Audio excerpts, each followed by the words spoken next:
এক্ষেত্রেও একটা লাইন যে এই সাক্ষাৎকারটিতে পেলাম, যেটা আগে কখনো পাই নাই। শেখ হাসিনা সবসময় বলেছেন এগুলো মানে প্রহসনের বিচার, শ্যাম ট্রায়াল, কাজেই এই বিচারে তিনি কোনো রকম আইনি প্রক্রিয়ায় অংশ নেওয়ার কথা বিবেচনাই করছেন না। এই সাক্ষাৎকারটিতে তিনি স্পষ্টত বললেন যে I will contest this verdicts through every legal avenue. আমি যত রকম আইনি প্রক্রিয়া সম্ভব, যত রাস্তা আছে সব রাস্তা দিয়ে আমি এই বিচারের রায়গুলো কন্টেস্ট করব, এই বিচারের রায়গুলোকে চ্যালেঞ্জ করব। বাংলাদেশে আন্তর্জাতিক অপরাধ ট্রাইব্যুনালে মানবতা বিরোধী অপরাধের দায়ে মৃত্যুদণ্ডের রায় হবার পর সাবেক প্রধানমন্ত্রী শেখ হাসিনা আবারও সংবাদ মাধ্যমগুলোতে সাক্ষাৎকার দিতে শুরু করেছেন। সম্প্রতি ভারতের নিউজ 18-এ দেওয়া এক সাক্ষাৎকারে তিনি সরাসরি বলেছেন যে বাংলাদেশের দেয়ালে পিঠ ঠেকে গেছে এবং একটা অগণতান্ত্রিক অসাংবিধানিক সরকার বাংলাদেশ শাসন করায় এবং বাংলাদেশের আইন শৃঙ্খলা পরিস্থিতি একেবারেই ভেঙে পড়ায় একটা গুরুতর সংকট সৃষ্টি হয়েছে বাংলাদেশে। এবং তিনি বলছেন তিনি মনে করেন যে বাংলাদেশে জরুরি ভিত্তিতে একটা শান্ত, জবাবদিহিতামূলক এবং একটি গণতান্ত্রিক নেতৃত্ব প্রতিষ্ঠা করা অত্যন্ত জরুরি। শেখ হাসিনা অন্য সাক্ষাৎকারগুলোর মতোই এই সাক্ষাৎকারেও তার বিরুদ্ধে যেসব আইনি ব্যবস্থা নেওয়া হয়েছে, যেসব মামলা হয়েছে, যে বিচারের রায় হয়েছে, সেসব প্রসঙ্গে কথা বলেছেন। এবং তিনি এর পাশাপাশি এটাও বলেছেন যে বাংলাদেশে যা চলছে সেটাকে ভিক্টরস জাস্টিস বা যে বিজয়ী পক্ষ যেমন চাইছে তেমন বিচার করছে, তেমন রায় দিচ্ছে, তেমন শাস্তি দিচ্ছে, এমন একটা পরিস্থিতি হিসেবে অভিহিত করা যায়। তিনি আওয়ামী লীগের রাজনৈতিক কার্যক্রম নিষিদ্ধ করার বিষয়টিকে নিন্দা করেছেন এবং তিনি বলেছেন যে কোন রকম সংসদীয় মানে পার্লামেন্টের বা সংসদের কোন রকম তত্ত্বাবধান ছাড়া অধ্যাদেশের মাধ্যমে যে আইনে বিভিন্ন পরিবর্তন আনছে ইউনূস সরকার, সেটা বাংলাদেশ দীর্ঘ মেয়াদে হন্ট করবে, মানে দীর্ঘ মেয়াদে বাংলাদেশের জন্য এটা ক্ষতিকর প্রভাবের কারণ হবে। শেখ হাসিনাকে জিজ্ঞেস করা হয়েছিল এই সাক্ষাৎকারের শুরুর প্রশ্নতেই, খুব স্বাভাবিক যেটা বলছিলাম যে মৃত্যুদণ্ডের রায় ঘোষিত হবার পর এখন তিনি নতুন করে আবারও সাক্ষাৎকার দিতে শুরু করেছেন। কাজেই প্রথম প্রশ্নই তাকে এই সংবাদ মাধ্যমটি করেছিল যে সারা দেশে কোটা আন্দোলন যে ছড়িয়ে পড়েছিল, সে সময় 2024-এর জুলাই আগস্টে আপনার ভূমিকার জন্য যা ঘটেছিল সেটাকে জেনোসাইড হিসেবে উল্লেখ করে, গণহত্যা হিসেবে উল্লেখ করে আপনার বিরুদ্ধে বিচার হয়েছে। কিভাবে ইতিহাস আপনি মনে করেন যে ওই সময়ে একেবারে মানে সংকট যখন তুঙ্গে, সে সময় আপনি যেসব ডিসিশনগুলো, সিদ্ধান্তগুলো নিয়েছিলেন সেগুলোকে ইতিহাস কিভাবে বিবেচনা করবে? আমার কাছে মনে হয়েছে শেখ হাসিনা এই প্রথম তার উত্তরে এই কথাটা বললেন, মানে তিনি নিজেও হয়তো এখন যখন পেছনে ফিরে তাকান তিনি নিজেও এই বিষয়টা নিয়ে ভাবেন, একরকমের উদ্বিগ্ন, শঙ্কিত কিংবা হয়তো বিষণ্ণ বোধ করেন। তিনি তার উত্তরটা শেষ করেন এ কথা বলে যে হিস্ট্রি উইল জাজ this events harshly if there is no honest accounting. যদি কোনো সৎভাবে, কোনো নিরপেক্ষভাবে সে সময় কি ঘটেছিল তা বিবেচনা কেউ না করেন, সেরকম কোনো বয়ান উঠে না আসে, তাহলে আমার মনে হয় যে ইতিহাস ওই সময়কার ঘটনাবলীকে খুব কড়াভাবে, কঠোরভাবে পর্যবেক্ষণ করবে, কঠোরভাবে বিবেচনা করবে। শেখ হাসিনা উত্তরে বলে, ওই প্রশ্নটির উত্তর শুরু করেছেন এভাবে যে ওই 2024-এর সামারে যা ঘটেছে, 2024-এর জুলাই আগস্টের ঘটনাগুলো ছিল ট্র্যাজিক সিকোয়েন্স অফ ইভেন্টস, একের পর এক দুঃখজনক ঘটনার সমাহার। খুবই যুক্তিসঙ্গত কারণে ছাত্ররা তাদের আন্দোলন শুরু করেছিল, কি কারণে আন্দোলন সেটা বোঝা যাচ্ছিল, কিন্তু সেই আন্দোলন তুঙ্গে ওঠে বা উস্কে দেওয়া হয় কিছু দায়িত্বহীন রাজনৈতিক ব্যক্তির মাধ্যমে এবং তাৎক্ষণিকভাবে গৃহীত কিছু বল প্রয়োগের সিদ্ধান্তের মাধ্যমে, মানে হেভি হ্যান্ডেড ইন্টারিম রেসপন্স এবং ইরেসপন্সিবল পলিটিক্যাল অ্যাক্টরসরা ওই আন্দোলনটাকে ইনফ্লেম করে দেয়, মানে ওই আন্দোলনটাকে উস্কে দেয়। এবং তার মানে ওই সময় যে এক রকমের মানে ঘটনা সামাল দিতে ইন্টারিম হেভি হ্যান্ডেড রেসপন্স হচ্ছিল, একটা বাড়াবাড়ি বল প্রয়োগ হয়েছে, সে কথাটাও সেটাও কিন্তু শেখ হাসিনা এই উত্তরে বলেছেন। এবং তারপর তিনি বলেন এর ফলে যা শান্তিপূর্ণভাবে যে আন্দোলন শুরু হয়েছিল সে আন্দোলনটা একটা আনকন্ট্রোলেবল স্ট্রিট ক্ল্যাশ, মানে রাজপথে একেবারে কোনোভাবে নিয়ন্ত্রণের রাখা যায় না এমন একটা পর্যায়ে ছড়িয়ে পড়েছিল, যার ফলে অনেক ইনোসেন্ট লাইভস, অনেক নিরীহ মানুষের জীবন গেছে।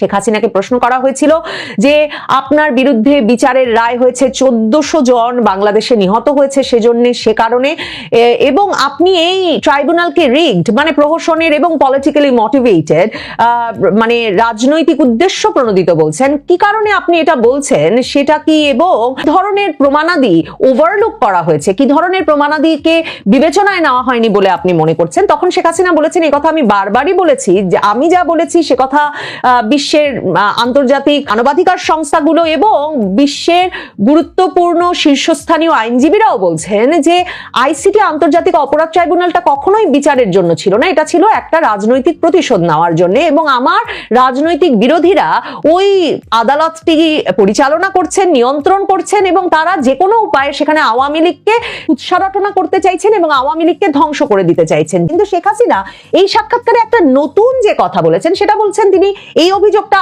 বাংলাদেশে আলোচিত হয়েছে, কিন্তু শেখ হাসিনা প্রথম আন্তর্জাতিক সংবাদ মাধ্যমে তুলে ধরলেন যে এই যে আন্তর্জাতিক অপরাধ ট্রাইব্যুনালটি তৈরি হয়েছিল যুদ্ধাপরাধের বিচারের জন্য, 1971 সালের যুদ্ধাপরাধীদের বিচারের জন্য, এই যে কোন রকম সংসদীয় মানে সংসদে পাশ করা ছাড়াই অধ্যাদেশের মাধ্যমে সেই আইনটা বদলে ফেলে যে ইউনূস সরকার একটা রাজনৈতিক বিক্ষোভ, সেটার বিচারের ব্যবস্থা ওই আন্তর্জাতিক অপরাধ ট্রাইব্যুনালে করলেন।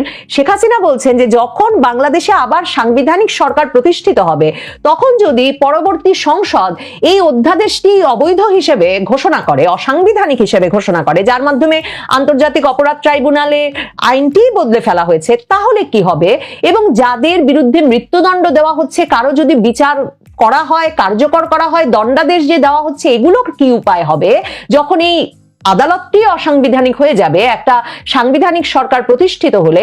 সে বিষয়গুলো তিনি বলছেন যাতে বাংলাদেশের জনগণ বিচার করে দেখে বা বিবেচনা করে দেখে। ভারতীয় এই সংবাদ মাধ্যম প্রশ্ন করেছিল যে ভারতের কাছে বারবারই তাকে এবং স্বরাষ্ট্রমন্ত্রী আসাদুজ্জামান খান কামালকে প্রত্যর্পণের অনুরোধ জানানো হচ্ছে, তিনি এ বিষয়ে বাংলাদেশ সরকারকে কি বলবেন? তিনি বলেছেন যে মানে প্রত্যর্পণের বিষয়টি কখনোই রাজনীতিকে অনুসরণ করে না বা রাজনৈতিক সিদ্ধান্তের উপর নির্ভর করে না, এটা একটা আইনি প্রক্রিয়ায় হতে হবে। এবং এই রিকোয়েস্ট, বাংলাদেশ সরকারের এই অনুরোধের সাথে সবসময়ই একটা স্বচ্ছতা থাকতে হবে এবং যাকে অভিযুক্ত করা হয়েছে তার অধিকারগুলো বিবেচনা করে এই পুরো আইনি প্রক্রিয়াটা চালাতে হবে। এই সাক্ষাৎকারটিতে যখন নেওয়া হচ্ছে তখন কিন্তু তার ওই যে প্রথম দফার সাক্ষাৎকারগুলোর আগে যেমন তার বিরুদ্ধে মৃত্যুদণ্ডের রায় হয় নাই, তখন কিন্তু শেখ হাসিনার পরিবারের যে সকল সদস্য, শেখ রেহানা, শেখ রেহানার পুত্রকন্যা, শেখ হাসিনার পুত্রকন্যা, সকলের বিরুদ্ধে এই যে ওই যে পূর্বাচলে প্লট দুর্নীতির মামলায় যে বিচারের রায় হয়েছে সেটাও কিন্তু হয় নাই। কাজেই এই সাক্ষাৎকারটিতে সেই প্রশ্নও করা হয়েছিল যে আপনার পরিবারকে একরকম ভাবে রাজনৈতিক ভাবে লক্ষ্য করে এই মামলাগুলো পরিচালিত হলো কিনা। তখন তিনি বলেছেন যে এগুলো একেবারেই রাজনৈতিক ভাবে পরিচালিত বিচার, আমার পরিবার এবং আমি দুর্নীতি দমন কমিশনের এসব অভিযোগ একেবারেই প্রত্যাখ্যান করি।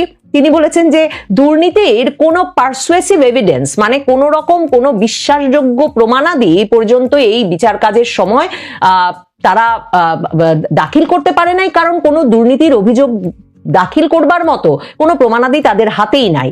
এছাড়াও তিনি বলেছেন যে এই যে পরিমাণ দ্রুততার সাথে এবং যেভাবে এই যে পুরো পরিবারের বিরুদ্ধে মামলা পরিচালিত হলো, সেটাও আইন তার নিজস্ব গতিতে চলছে কিনা, ডিউ প্রসেস ফলো হচ্ছে কিনা, সেগুলোকে একটা প্রশ্নের সম্মুখীন করেছে। তিনি বলেছেন যে এগুলো তো আসলে মানে বিচার না, ইট ওয়াজ পলিটিক্যাল স্কোর সেটলিং, এগুলো হচ্ছে রাজনৈতিক এক রকমের প্রতিহিংসা এবং রাজনৈতিক হিসাব নিকাশ চুকিয়ে দেওয়ার একটা প্রচেষ্টা মাত্র। তিনি বলছেন বাংলাদেশ ডিজার্ভস বেটার, মানে frankly Bangladesh deserves better, Bangladesh এর চেয়ে অনেক ভালো কিছু প্রত্যাশা করে। এবং তিনি বলেছেন যে এক্ষেত্রেও একটা লাইন যে এই সাক্ষাৎকারটিতে পেলাম, যেটা আগে কখনো পাই নাই। শেখ হাসিনা সবসময় বলেছেন এগুলো মানে প্রহসনের বিচার, শ্যাম ট্রায়াল, কাজেই এই বিচারে তিনি কোনো রকম আইনি প্রক্রিয়ায় অংশ নেওয়ার কথা বিবেচনাই করছেন না। এই সাক্ষাৎকারটিতে তিনি স্পষ্টত বললেন যে I will contest this verdicts through every legal avenue. আমি যত রকম আইনি প্রক্রিয়া সম্ভব, যত রাস্তা আছে সব রাস্তা দিয়ে আমি এই বিচারের রায়গুলো কন্টেস্ট করব, এই বিচারের রায়গুলোকে চ্যালেঞ্জ করব। ইন্টারন্যাশনাল ইন্ডিপেন্ডেন্ট অবজারভারদের প্রতি তিনি আন্তর্জাতিক নিরপেক্ষ পর্যবেক্ষকদের প্রতি আহ্বান জানিয়েছেন যে যেভাবে বিচার কার্যগুলো সমাধা হয়েছে সেই বিচার কার্যগুলো সমাধার প্রক্রিয়া যাতে তারা খতিয়ে দেখেন। মানে শেখ হাসিনা তার মানে এই বিচারের রায়গুলো চ্যালেঞ্জ করবার জন্য কি ধরনের আইনি প্রক্রিয়া গ্রহণের কথা ভাবছেন? মানে তিনি দেশে ফিরে না এলে তো তিনি দেশের আন্তর্জাতিক অপরাধ ট্রাইব্যুনালের বিচারের রায় আপিল করতে পারবেন না। তাহলে কি ধরনের লিগাল অ্যাভিনিউ খোঁজার কথা বলছেন তিনি? এবং তিনি বলছেন সব রকম আইনি রাস্তা তিনি খুঁজে বের করবেন, ব্যবহার করবেন এই বিচারের রায়গুলোকে চ্যালেঞ্জের মুখোমুখি করতে, এই বিচারের রায়গুলোকে প্রশ্নের মুখে ফেলতে। সেটা দেখবার জন্য কিন্তু অপেক্ষা করতে হবে। শেখ হাসিনাকে জিজ্ঞেস করা হয়েছিল যে আপনার 15 বছরের শাসনামলকে আপনি কিভাবে দেখেন? রিমার্কেবল ইকোনমিক গ্রোথ, মানে ব্যাপক অর্থনৈতিক প্রবৃদ্ধি হয়েছে, গার্মেন্টস রপ্তানিতে 13% বৃদ্ধি পেয়েছে, এবং ইনফ্রাস্ট্রাকচার প্রজেক্টস, যে ধরনের অবকাঠামোগত উন্নয়ন আপনি করেছেন সেটা লাখ লাখ মানুষকে দারিদ্র্য থেকে তুলে এনেছে। কিন্তু আপনার এসব কর্মকাণ্ডের ফলে বাংলাদেশকে আপনি একটা বড় ধরনের বৈদেশিক ঋণের বোঝা চাপিয়ে দিয়েছেন এবং আপনি কর্তৃত্ববাদী শাসন চাপিয়ে দিয়েছেন। সেই অভিযোগটাও তো আছে। আপনি মনে করেন বাংলাদেশ আপনাকে কিভাবে, আপনার শাসনামলকে কিভাবে বিবেচনা করবে? শেখ হাসিনা বলছেন যে তার 15 বছরে জিডিপি, বাংলাদেশের অর্থনৈতিক প্রবৃদ্ধি 450% বেড়েছিল এবং সেটা আন্তর্জাতিক অর্থ তহবিল IMF এর হিসাব, তার সরকারের কোনো হিসাব নয়। কিন্তু তিনি বলছেন যে এটা তার একক কৃতিত্বের বিষয় নয়। একদিকে যেমন বাংলাদেশের মানুষ কি বিপুল সম্ভাবনাময় সেটা প্রমাণ করে অর্থনৈতিক প্রবৃদ্ধির এই ব্যাপক সাফল্য তার শাসনামলে, অন্যদিকে আওয়ামী লীগ দলীয়ভাবে যে অর্থনৈতিক কৌশল গ্রহণ করেছিল সেটারই ফল পাওয়া গেছে তার 15 বছরের শাসনামলে। এবং শেখ হাসিনা অত্যন্ত আত্মবিশ্বাসের সঙ্গে বলেন যে অগণতান্ত্রিক এবং অসাংবিধানিক ইউনূস সরকার এবং তার অনুচর ক্রোনিজ, মানে তার সুবিধাভোগীদের পক্ষে কখনো বাংলাদেশের জনগণের জন্য এ ধরনের উন্নয়ন বা এ ধরনের অগ্রগতি সাধন সম্ভব নয়।